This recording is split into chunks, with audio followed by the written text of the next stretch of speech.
Hello and welcome back to the channel, and if you're a new viewer, thank you for clicking on the video. Last week I didn't get to do an upload because I was out of town working with the band that I play in at the headquarters, which are about a 4-hour drive away from here, so I kind of had my hands full and it was a pretty busy week. But I did come back with kind of a funny story which probably might have some moral to it at the end. So what happened was that the band leader, our keyboard player and a good friend of mine, sent us a few extra songs to add to an already pretty extensive set list in preparation for a future gig that's going to happen in a few days, and also for us to record some promotional material for the upcoming season. So being that it was a pretty busy week, I had my hands full with my teaching gig, I would just, work on the songs whenever I could, just listen to them, chart out the chords, play them once or twice, so I got everything kind of dialed in. Sans one song. And actually this reminds me of a pretty common mistake that I used to make while being a younger player, and once I realized that that progressive rock or metal band of mine isn't gonna make it because of the music business or because of the fact that we weren't rich enough, let's be honest. Different video, different topic. Moving on. You turn your attention to trying to make a living out of playing guitar, and joining cover bands, playing events, weddings, whatever pays the bills, basically. And in doing so, you tend to, kind of say, hey, these are like songs that are on the radio, they're pop songs, and how hard can they be? And a lot of people, and I've seen even more experienced players, have this approach, as in they'd listen to like the intro, the verse, and the chorus, and they think, hey, we got the song down. And, once in a while you're going to be surprised that a song might have like a B section, a bridge that modulates or something, just like, Bruno Mars, Just the Way You Are, or there are tons of examples out there. So they just end up learning basically half of a song, and that's not really a good way to go about things. So here I was, like 6 hours before I had to make a long drive to the band headquarters. It snowed heavily, and I was just getting ready to play the final song. So this is a song by Romanian Latino pop artist Pepe. It was released in 2011, so I started listening to the song. I had never played it before, and I said, oh, look, this is a cute little kind of flamenco-esque intro here. Okay, let's nail that.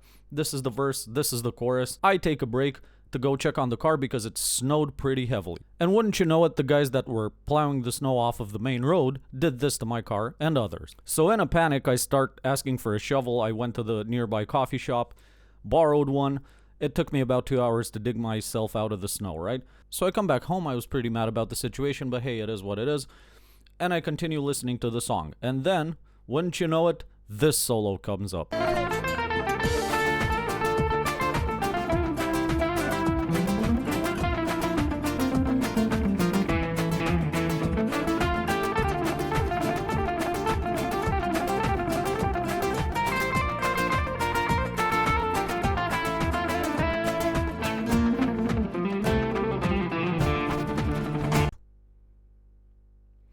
And of course, the original is in the key of C sharp minor. It's played on a classical guitar. I looked up the videos for it. I wanted to learn it like from a live performance or something just because I was running out of time, and I couldn't find a tab or sheet music anyway. I googled it and just didn't come up with any viable results, at least. So once I click on the video, I realized that the awesome classical and flamenco guitar player that was working with Pepe at the time was using a capo, so no chance of getting any good fingerings from that.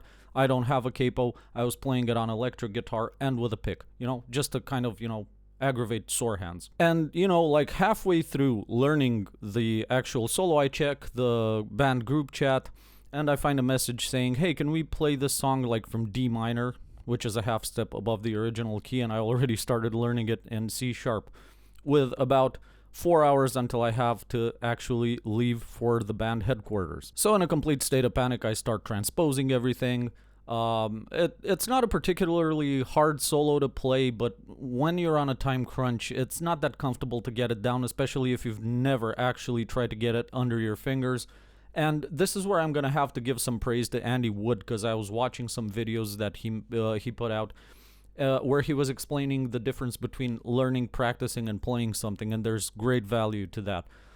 First of all, the whole pushing the tempo gradually kind of thing when you're practicing doesn't really work. You kind of have to actually go for the tempo of the song or as close as possible. I got that from Andy, and I think it's very useful advice because that's exactly what I did with the solo once I learned it, basically, right? So that helped a lot. So yeah, I guess thanks Andy Wood. Okay, so I finally managed to like pull it off on electrical guitar. So I knew that they had like a classical guitar or a nylon string guitar with a Fishman pickup in it actually, but they all sound the same anyway, sore hands, don't worry. And when I got to the studio, of course, I was a bit late because of the whole being snowed in situation and actually taking an extra hour just to practice the solo. So when I finally reached the studio, the guys haven't started recording yet, and we start laying down tracks for like the other songs that were on the new set list, right? The easier songs, which is another mistake that I personally prefer not to make. I usually try to tackle the more difficult material when I'm like in a fresh headspace, you know. I just want to get that out of the way. But for some reason, you know, this didn't happen this time, so while I was laying down the tracks for the other songs, I completely forgot the solo that I so hardly worked to pull off, at least somehow, at least at maybe 80% at that time, right? So naturally more panic followed, and I asked the guys politely while they were working on layers and stuff like that and doing overdubs over the scratch tracks and stuff like that. I just said, hey, look, I'm going to take my audio interface, I'm going to take my laptop because I had them with me.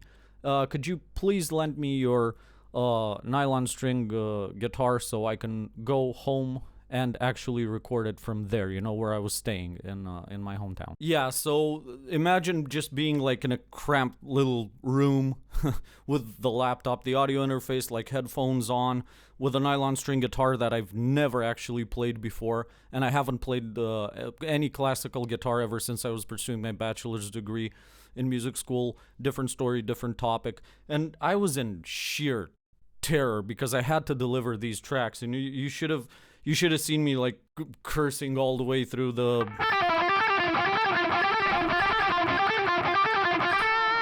Lucky I was a Paul Gilbert fan, and this is not like completely alien to me. But yeah, aside from that, like I said, it's not a very, very tough solo to play.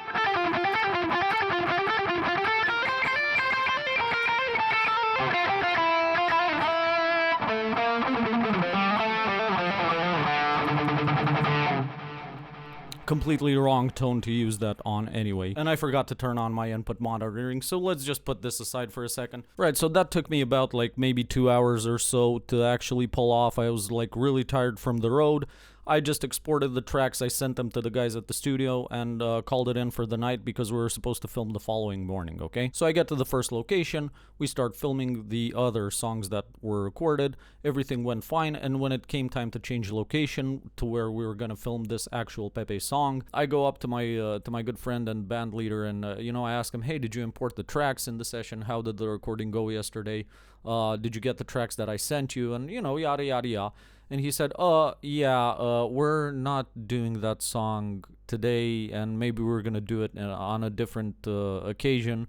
You know, there was some sort of miscommunication, and the singer didn't know that she had to prepare the song for this session. So all of the sudden, all that stress and work that I put in to nail this final song were kind of in vain at that particular moment in time. Well, they weren't really, because, you know, you learn something new, you develop, you grow as a player, yada, yada, yada, but it would have been nice to actually get to record and perform that one as well.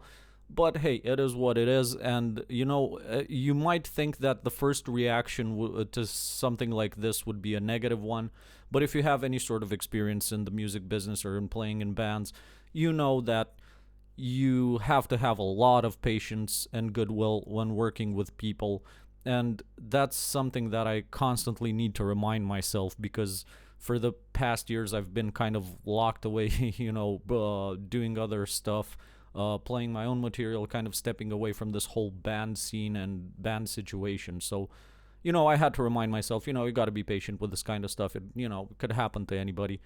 But the second moral of this story, and probably the most important one, is never underestimate a pop song.